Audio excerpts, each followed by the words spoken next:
पाठ 7वां नानी दी सिक्ख्या।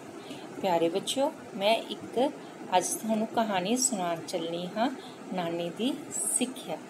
इस विच एक छोटा जिहा लड़का बुद्धराम है जो कि बिना सोचे समझे कुछ भी बोल दिंदा है ते फिर मुसीबत विच फस जांदा है। ते फिर बाद विच उसदी नानी उसनूं की समझांदी है। यही पाठ है नानी दी सिक्ख्या। तां आपां बुद्धराम दी जो नानी है वो उसनूं की सिक्ख्या दिंदी है, ये कहानी की है, चलो पढ़ते हैं।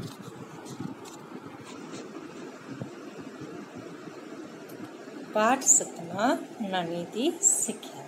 बुद्धू बुधवार वाले दिन जम्मिया सी। उसदी नानी ने उसदा नां बुद्धराम रखिया। नानी दी इच्छा सी कि उसदा तोता बुद्धि वाला होवे। होया यह कि बुद्धराम 10 वरियां दा होके भी पढ़ने नहीं पिया। बुद्धराम दी मां उसनूं स्कूल लैके जांदी पर ओह घर नूं भज आउंदा। बुद्धराम सारा दिन खेडदा रहिंदा, फिर खा पी के सो जांदा, काम भी कोई ना करदा। उसनूं निकम्मा जान के सारिਆਂ ने उसनूं बुद्धू कहना शुरू कर दिता। बुद्धू दा मतलब सी सिद्धड़। एक दिन ਉਹ ਆਪਣੇ ਨਾਨਕੇ ਜਾਣ ਦੀ ਜਿੱਦ ਕਰਨ ਲੱਗਾ। ਮਾਂ ਨੇ ਸੋਚਿਆ ਠੀਕ ਹੈ, ਨਾਨਕੇ ਜਾ ਆਵੇ, ਇੱਥੇ ਵੀ ਇਸਨੇ ਵੇਲਿਆਂ ਹੀ ਘੁੰਮਣਾ ਹੈ। ਬੁੱਧੂ ਨੇ ਨਵੇਂ ਕੱਪੜੇ ਪਾਏ ਤੇ ਪੈਰਾਂ ਵਿੱਚ ਨਵੇਂ ਜੁੱਤੇ ਪਾ ਲਏ। ਇਹ ਤੁਰਨ ਵੇਲੇ ਚੀਂ-ਚੀਂ ਕਰਦੀ। ਬੁੱਧੂ ਨੂੰ ਚਾਅ ਚੜ੍ਹ ਗਿਆ, ਮਾਂ ਮੈਂ ਜਾਵਾਂ। ਉਸਦੀ ਮਾਂ ਤੋਂ ਪੁੱਛਿਆ। ਉੱਡ ਜਾ, ਮਾਂ ਨੇ ਖੇੜਾ ਛੁਡਾਉਣ ਲਈ ਕਿਹਾ। ਬੁੱਧੂ ਤੁਰਦਾ ਗਿਆ, ਨਾਲ ਹੀ ਮਾਂ ਦੇ ਕਹੇ ਸ਼ਬਦ ਉੱਡ ਜਾ ਬੋਲਣ ਲੱਗਿਆ।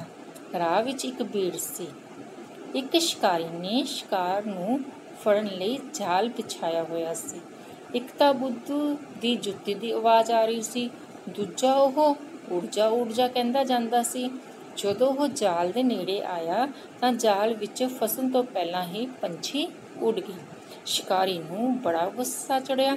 ਉਸ ਨੇ ਬੁੱਧੂ ਨੂੰ ਖੂਬ ਡਾਂਟਿਆ ਅਤੇ ਆਖਿਆ, ਮੂਰਖਾ, ਜੇ ਚੁੱਪ ਨਹੀਂ ਰਹਿ ਹੁੰਦਾ ਫਿਰ ਇਹ ਕਹਿੰਦਾ ਜਾਵੀ, ਆਈ ਜਾਓ, ਫਸੀ ਜਾਓ। ਬੁੱਧੂ ਆਪਣੇ ਰਾਹ ਤੁਰ ਪਿਆ। ਹੁਣ ਉਸ ਦੇ ਮੂੰਹੋਂ ਇਹੋ ਬੋਲ ਨਿਕਲਦੇ, ਆਈ ਜਾਓ, ਫਸੀ ਜਾਓ, ਆਈ ਜਾਓ, ਫਸੀ ਜਾਓ। ਅੱਗੇ ਕੁਝ ਚੋਰ ਛਿਪੇ ਬੈਠੇ ਸਨ। ਉਹ ਚੋਰੀ ਕਰਨ ਦੀ ਸੋਚ ਰਹੇ ਸਨ। ਉਹਨਾਂ ਨੇ ਬੁੱਧੂ ਦੇ ਬੋਲ ਬਹੁਤ ਬੁਰੇ ਲੱਗੇ।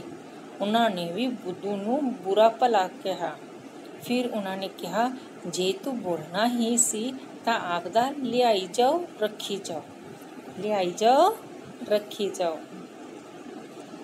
ਚੋਰਾਂ ਦਾ ਸਮਝਾਇਆ ਉਹ ਅੱਗੇ ਤੁਰ ਪਿਆ। ਉਹ ਕਿਸੇ ਪਿੰਡ ਦੀਆਂ ਮੜੀਆਂ ਕੋਲ ਲੰਘਿਆ। ਉਸ ਪਿੰਡ ਦੇ ਲੋਕ ਇੱਕ ਨੌਜਵਾਨ ਦੀ ਅਰਥੀ ਚੁੱਕੀ ਮੜੀਆਂ ਵੱਲ ਜਾ ਰਹੇ ਸਨ।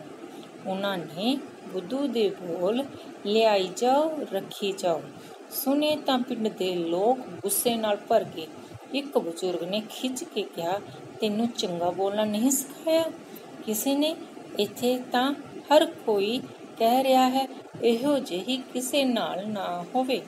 ਅੱਗੇ ਤੁਰਦਿਆਂ ਬੁੱਧੂ ਮੁੜ ਆਖੇ, ਇਹੋ ਜਿਹੀ ਕਿਸੇ ਨਾਲ ਨਾ ਹੋਵੇ। ਅਗਲੇ ਪਿੰਡ ਵਿੱਚ ਕੁੜੀ ਦਾ ਵਿਆਹ ਸੀ। ਸਾਰਾ ਪਰਿਵਾਰ ਅਤੇ ਰਿਸ਼ਤੇਦਾਰ ਖੁਸ਼ ਸਨ।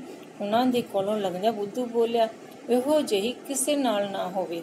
ਸੁਣਨ ਵਾਲਿਆਂ ਨੂੰ ਬੁੱਧੂ ਬੜਾ ਮੂਰਖ ਲੱਗਿਆ। ਫਿਰ ਇੱਕ ਨੇ ਸਮਝਾਇਆ, ਇਹ ਆਖੀਦਾ ਹੈ ਕਿ ਐਸੀ ਹਰੇਕ ਦੇ ਘਰ ਹੋਵੇ। ਸਿੱਧੜ ਬੁੱਧੂ ਅੱਗੇ ਤੁਰਦਾ ਇਹੋ ਬੋਲਦਾ ਗਿਆ। ਥੋੜ੍ਹੀ ਦੂਰ ਅੱਗੇ ਕਿਸੇ ਕਿਸਾਨ ਦੀ ਪੱਕੀ ਕਣਕ ਨੂੰ ਅੱਗ ਲੱਗੀ ਹੋਈ ਸੀ। ਲੋਕੀ ਅੱਗ ਬੁਝਾ ਰਹੇ ਸਨ। ਉਹ ਅੱਗ ਉੱਪਰ ਪਾਣੀ ਪਾ ਰਹੇ ਸਨ। ਬੁੱਧੂ ਦੇ ਬੋਲ ਸੁਣ ਕੇ ਦੁਖੀ ਹੋਏ ਕਿਸਾਨ ਨੇ ਉਸ ਦੇ ਚੰਗੇ ਕੰਨ ਪੁੱਟੇ। ਹਾਏ ਰੱਬਾ, ਮੈਂ ਹੁਣ ਕੀ ਕਰਾਂ?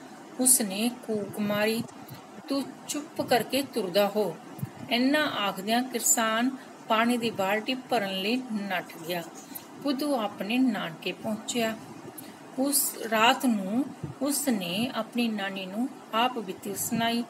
तद नानी ने समझाया, जेकर तू अनपढ़ रहा तां ही बुद्धू बनिया, पढ़ाई करके तू हुशियार अते अकलमंद हो जाना सी, फिर तू बिना मतलब नहीं सी बोलना।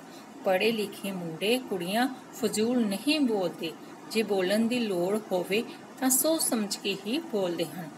बुद्धू नूं नानी दी कही गल समझ आ गई। ਉਹ ਅਗਲੇ ਦਿਨ ਘਰ ਪਰਤ ਆਇਆ। ਫਿਰ ਮਾਂ ਨੂੰ ਕਹਿਣ ਲੱਗਿਆ, ਕੱਲ ਤੋਂ ਮੈਂ ਪੜ੍ਹਨ ਲਈ ਸਕੂਲ ਜਾਵਾਂਗਾ। ਮੈਂ ਸਦਕੇ ਜਾਵਾਂ ਮੇਰਾ ਪੁੱਤ ਰਾਮ, ਕਹਿ ਕੇ ਮਾਂ ਨੇ ਉਸ ਨੂੰ ਬੁੱਕਲ ਵਿੱਚ ਲੈ ਲਿਆ। ਤਾਂ ਪਿਆਰੇ ਬੱਚੋ, ਇਹ ਸੀ ਕਹਾਣੀ ਨਾਨੀ ਦੀ ਸਿੱਖਿਆ, ਜਿਸ ਵਿੱਚ ਜੋ ਬੁੱਧ ਰਾਮ ਸੀ ਉਹ ਬਿਨਾਂ ਸੋਚੇ ਸਮਝੇ ਬੋਲਦਾ ਸੀ। ਤਾਂ ਨਾਨੀ ਨੇ ਉਹਨੂੰ ਕੀ ਸਮਝਾਇਆ? ਤਾਂ ਇਹ ਗੱਲ ਸਭ ਨੇ ਸਮਝ ਲਈ ਹੈ ਨਾ ਕਿ ਸਾਨੂੰ ਪੜ੍ਹਨਾ ਲਿਖਣਾ ਚਾਹੀਦਾ ਹੈ। ਜੇ ਆਪਾਂ ਪੜ੍ਹਦੇ ਲਿਖਦੇ ਹਾਂ ਤਾਂ ਹੀ ਇਹ ਸਾਨੂੰ ਸਮਝ ਆਉਂਦੀ ਹੈ ਕਿ ਕਿਸ ਸਮੇਂ ਕਿਹੜੀ ਗੱਲ ਬੋਲਣੀ ਹੈ। ਪੜ੍ਹਾਈ ਕਰਕੇ ਆਪਾਂ ਹੁਸ਼ਿਆਰ ਤੇ ਅਕਲਮੰਦ ਹੋ ਜਾਂਦੇ ਹਾਂ ਤੇ ਬਿਨਾਂ ਮਤਲਬ ਨਹੀਂ ਬੋਲਦੇ। ਤਾਂ ਪਿਆਰੇ ਬੱਚੋ, ਤੁਸੀਂ ਵੀ ਹਰ ਰੋਜ਼ ਸਕੂਲ ਪੜ੍ਹਨ ਜਾਣਾ ਹੈ, ਅਕਲਮੰਦ ਬਣਨਾ ਹੈ, ਹੁਸ਼ਿਆਰ ਬਣਨਾ ਹੈ ਤੇ ਸਿੱਖਣਾ ਹੈ ਕਦੋਂ ਕੀ ਬੋਲਣਾ ਹੈ ਤੇ ਕਦੋਂ ਕੀ ਨਹੀਂ। ਠੀਕ ਹੈ ਬੱਚੋ? ਤਾਂ ਇਸ ਕਹਾਣੀ ਨੂੰ ਤੁਸੀਂ ਵੀ ਚੰਗੀ ਤਰ੍ਹਾਂ ਪੜ੍ਹਨਾ ਤੇ ਸਮਝਣਾ ਹੈ।